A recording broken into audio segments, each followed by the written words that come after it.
여러분이 그토록 선망했던 벤츠, 그 자존심 같은 삼각결 엠블럼 안에 지금 중국의 붉은 별이 새겨지고 있다면 믿으시겠습니까? 한때 누가 벤츠를 탄다고 하면 저 사람 성공했구나. 다들 그렇게 생각했죠. 그런데 지금 미국은 그 벤츠를 자기 시장에서 밀어내려 하고 있습니다. 이유는 단 하나, 벤츠의 최대 주주가 중국 국영기업이라는 겁니다. 도대체 독일의 자존심에 어떻게 중국 자본이 들어앉게 된 걸까요?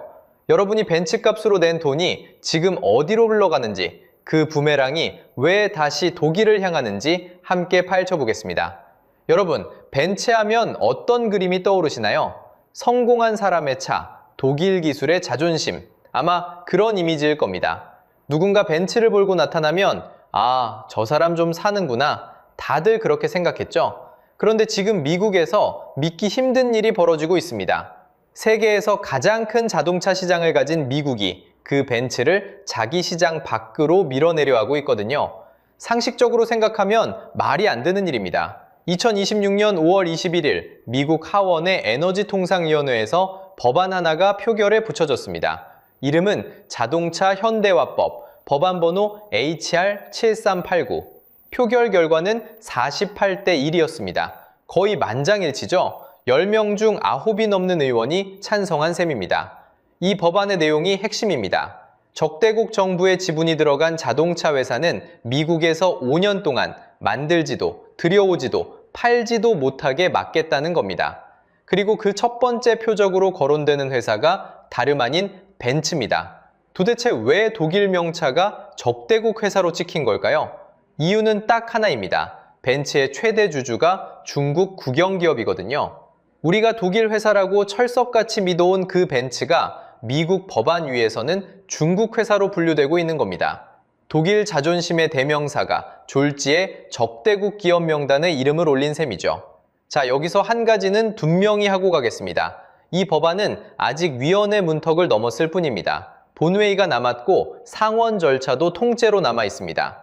그러니까 벤츠가 미국에서 쫓겨났다, 이렇게 단정하면 틀린 말이에요. 정확히는 벤츠가 폐출될 위기에 놓였다, 여기까지입니다. 그런데도 이 소식은 묵직하게 다가옵니다. 생각해보세요. 여러분이 독일 차를 사면서 낸 돈인데 알고 보니 그 회사 주인이 중국이었다는 거잖아요. 내가 동경하던 그 삼각결 안에 어느새 다른 깃발이 들어와 앉아있던 셈입니다. 도대체 독일의 자존심에 어떻게 중국 자본이 들어앉게 된 걸까요? 그 시작은 8년 전이었습니다. 자, 그럼 미국은 왜 벤츠를 중국 회사라고 부르는 걸까요? 그 답은 주주 명부 안에 있었습니다. 이야기의 시작은 2018년으로 거슬러 올라갑니다. 그 해봄 중국 지리차 창업주 리수프가 조용히 움직였습니다. 그는 시장에서 다임러 주식을 사모으기 시작했습니다. 다임러는 벤츠의 모회사입니다. 매집이 끝났을 때 그가 손에 준 지분은 약 9.7%였습니다. 들인 돈은 약 90억 달러, 우리 돈으로 12조 원이 넘습니다. 독일은 발칵 뒤집혔습니다. 자국 자존심의 가장 큰 주주가 하루아침에 중국인이 돼버린 겁니다. 누구도 눈치채지 못한 사이에 벌어진 일이었습니다. 그런데 중국 자본은 한 곳이 아니었습니다. 여기에 중국 국영기업 베이징차, 영문 약자로 BAIC가 9.98%를 들고 있었습니다. 리수프와 합치면 약 19.67%입니다. 쉽게 말하면요, 벤츠 5대 중 한 대가 중국 자본의 몫이라는 뜻입니다. 여러분이 동경하던 그 삼각별, 그 지분의 5분의 1이 이미 베이징을 향해 있었던 거죠. 여기서 많은 분이 이렇게 생각하실 겁니다. 그럼 경영권을 빼앗긴 거 아니냐고요? 그런데 그건 아닙니다. 독일 주식법에는 차단소수라는 개념이 있습니다. 쉽게 말해 주주총회에서 중요한 결정에 거부권을 행사할 수 있는 최소 지분을 말합니다. 그 기준이 25%의 한 주를 더한 선입니다. 중국 자본의 약 20%는 아직 그 문턱 바로 아래에 멈춰서 있습니다. 그러니 경영권을 장악했다고 말하는 건 과장입니다. 문제는 다른 데 있습니다. 바로 배당입니다. 배당은 회사가 번 돈을 주주들이 지분만큼 나눠 갖는 몫이거든요. 중국 자본이 약 20%를 쥐고 있으니 벤츠가 버는 이익의 약 5분의 1이 매년 중국 주주에게 흘러갑니다. 여러분이 벤츠 값으로 낸 돈, 그 일부가 차곡차곡 베이징으로 건너간다는 이야기입니다. 경영권은 그대로 독일에 있지만 돈의 5줄기 중 1줄기는 이미 방향을 바꾼 셈이죠. 그런데 진짜 문제는 지분이 아니었습니다. 더 깊은 곳, 차 안에 있었습니다. 그렇다면 콧대 높던 독일차는 왜 스스로 중국에 손을 내밀었을까요? 그 시작은 2015년의 한 사건이었습니다. 바로 비젤게이트, 배출가스 조작 스캔들이죠. 폭스바겐이 시험장에서만 매연을 줄이도록 차를 속였다는 사실이 드러났습니다. 독일차의 자존심이던 기술 신뢰가 한순간에 무너졌습니다. 천문학적인 벌금과 소송이 회사의 곳간을 흔들었습니다. 신뢰도, 돈도 함께 빠져나가던 그 시절이었어요. 바로 그때 독일차의 눈에 들어온 게 중국이었습니다. 거부할 수 없는 황금 시장이었던 거예요. 생각해보세요. 벤츠가 전 세계에서 판 차 중에 약 30%가 중국에서 팔립니다. 10대를 팔면 3대가 중국 몫이라는 뜻이죠. 미국이 13%, 유럽이 23%인 것과 비교하면 압도적입니다. 한 회사의 운명을 한 나라가 쥐고 있던 셈이죠. 폭스바겐은 한때 중국에서 점유율 20%에 육박했습니다. 5대 중 1대가 폭스바겐이던 시절도 있었던 겁니다. 독일차 입장에선 이만한 노다지가 세상에 또 없었습니다. 그래서 독일차는 시장도 자본도 중국에 기대는 선택을 합니다. 현지에 공장을 짓고 합작사를 세우고 점점 더 깊이 발을 들였죠. 중국 없이는 실적도 미래도 그릴 수 없는 몸이 되어갔습니다. 그런데 바로 여기서 위험한 구조가 만들어집니다. 경제학에서는 이런 걸 포로 시장이라고 부릅니다. 쉽게 말하면요, 한번 들어가면 빠져나오기가 너무 어려운 시장입니다. 빠져나오려는 순간 치러야 할 비용, 이걸 전환 비용이라고 하는데요. 거래처를 갈아타려다 무는 위약금 같은 거예요. 그 위약금이 너무 커서 울며 겨자 먹기로 더 깊이 들어갈 수밖에 없습니다. 들어갈수록 발을 빼기는 더 힘들어지는 구조였죠. 독일차는 그렇게 중국이라는 시장에 자신의 미래를 통째로 걸었습니다. 여러분이 비싼 값에 독일차를 사면 그 돈의 상당 부분은 결국 중국에서 벌어들인 셈이었습니다. 당장은 돈이 쏟아지는 금광처럼만 보였으니까요. 그런데 이 달콤한 시장이 10년 뒤 독일차의 목을 조르는 덫이 될 줄은 그때는 아무도 몰랐습니다. 중국이라는 황금 시장에 깊이 발을 들인 그 시절, 독일차는 겉으로 보면 더없이 화려했습니다. 판매는 사상 최대를 찍었고 매출 그래프는 매년 위로만 향했거든요. 그런데 이 화려함이 사실은 가장 위험한 착각의 시작이었습니다. 문제는 독일차가 중국에 차를 파는 방식에 있었습니다. 중국은 외국 회사가 단독으로 공장을 세우지 못하게 막았거든요. 그래서 독일차는 중국 회사와 손을 잡고 합작으로 차를 만들었습니다. 함께 차를 만든다는 건 설계도와 기술이 자연스럽게 옆자리로 흘러간다는 뜻이었죠. 파는 동안 노하우를 고스란히 내준 셈입니다. 그렇게 기술을 흡수한 중국은 전기차라는 새 판으로 갈아탔습니다.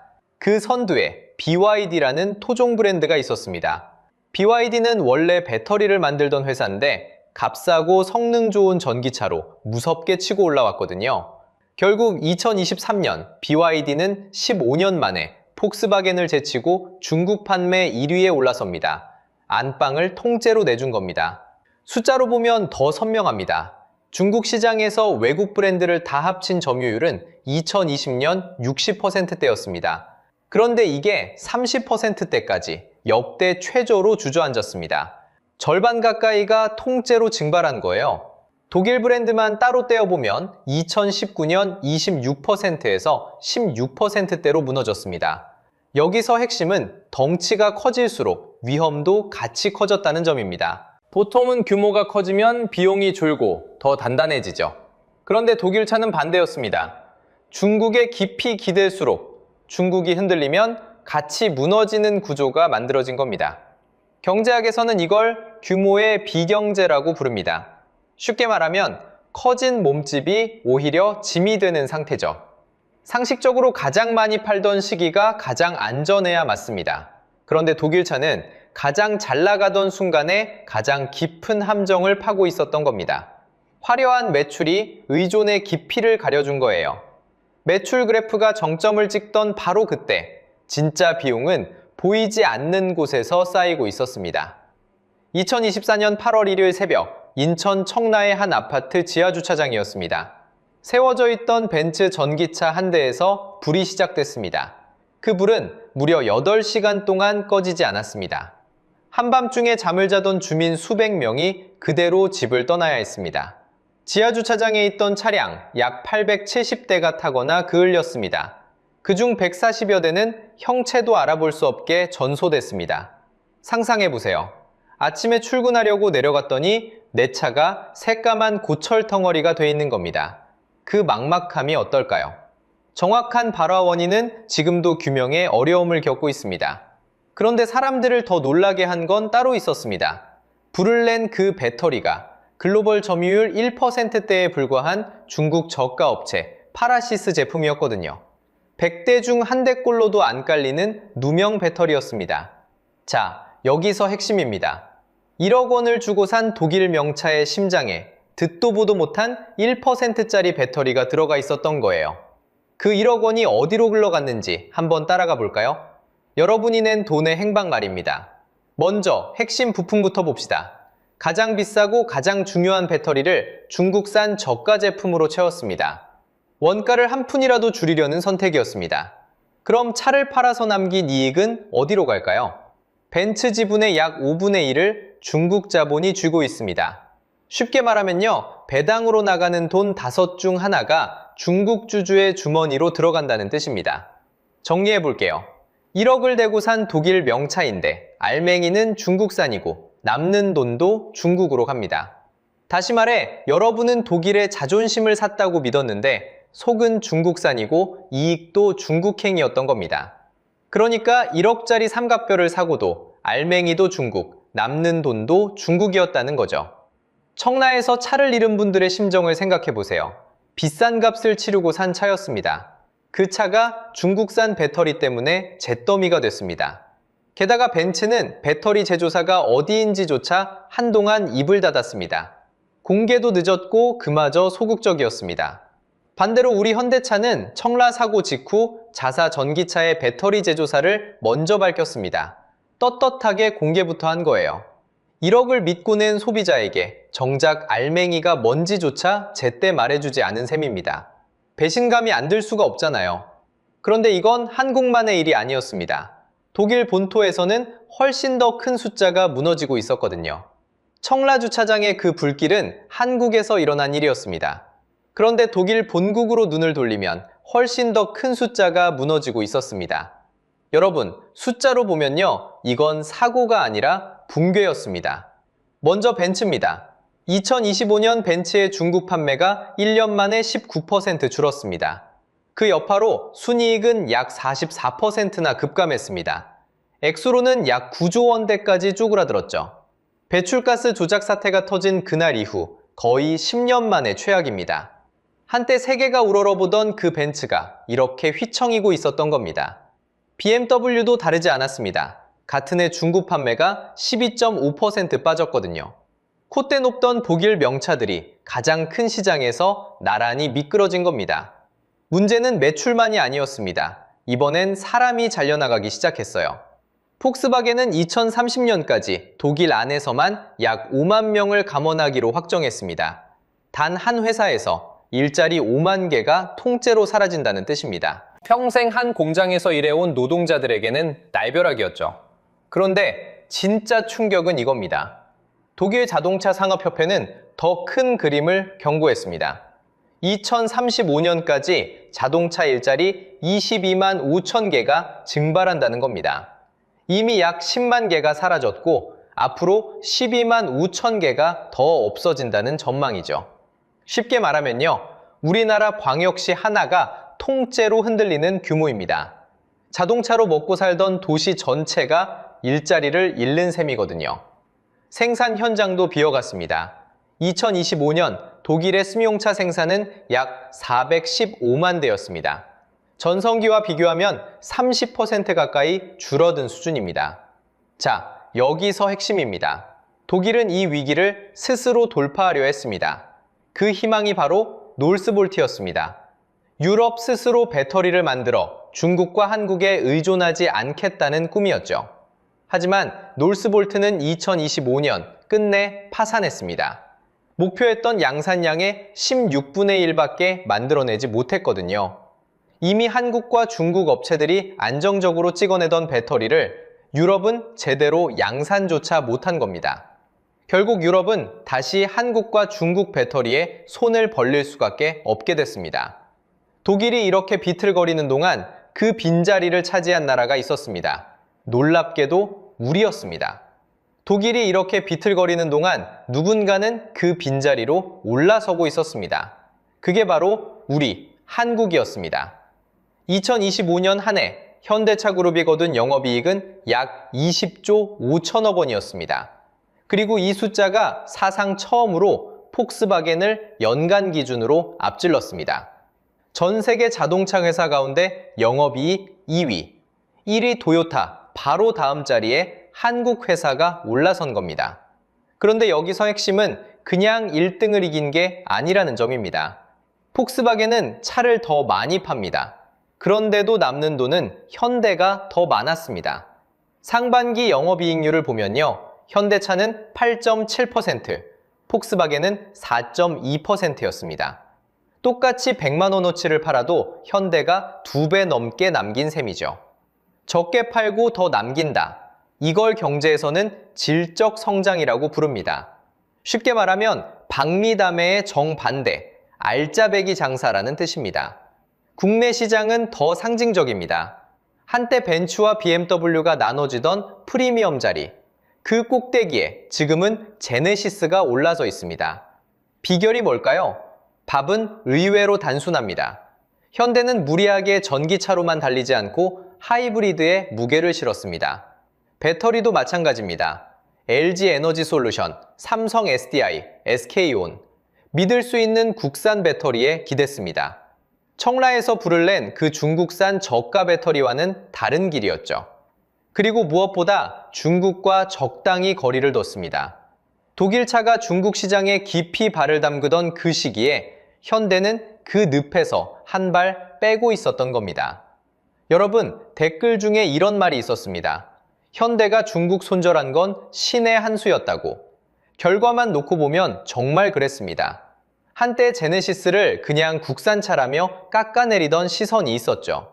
그 시선이 이제는 벤츠가 앉던 자리에 제네시스를 올려놓고 있습니다. 물론 독일차가 완전히 끝난 건 아닙니다. 2026년 초만 해도 폭스바겐이 중국 시장 1위를 잠깐 되찾기도 했습니다. 아직 싸움은 끝나지 않았습니다. 그래도 흐름은 분명합니다. 비워진 왕좌, 그 자리를 한국이 차지했다는 사실은 변하지 않습니다. 그런데 여기서 끝이 아닙니다. 독일을 무너뜨린 그 부메랑이 사실은 우리에게도 날아오고 있거든요. 자, 여기서 핵심입니다. 이 긴 이야기의 끝에는 하나의 역설이 숨어 있습니다. 미국이 벤츠를 자기 시장에서 쫓아내려는 이유는 중국 자본 때문이었죠. 그런데 정작 그 법안이 통과되면 누가 가장 먼저 다치게 될까요? 바로 미국 노동자입니다. 벤츠는 미국에서 직접 약 1만 1,000명을 고용하고 있거든요. 그중 엘라베마 공장에서만 6,000명 가까이가 일하고 있습니다. 중국 자본을 막겠다고 휘두른 칼이 돌아와 미국 안에 독일차 일자리를 겨누는 셈입니다. 이게 바로 부메랑이에요. 던진 사람에게 그대로 되돌아오는 거죠. 자본에는 국적이 없습니다. 하지만 그 대가는 언제나 노동자와 소비자가 치릅니다. 그런데 여러분, 이 부메랑이 정말 남의 일이기만 할까요? 한국도 결코 안심할 수 없습니다.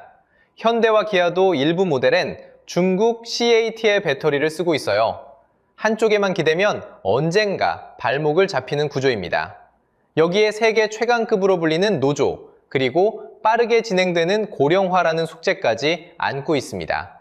독일이 걸어 들어간 그 길의 입구에 우리도 똑같이 서 있다는 뜻이에요. 그럼 앞으로는 어떻게 될까요?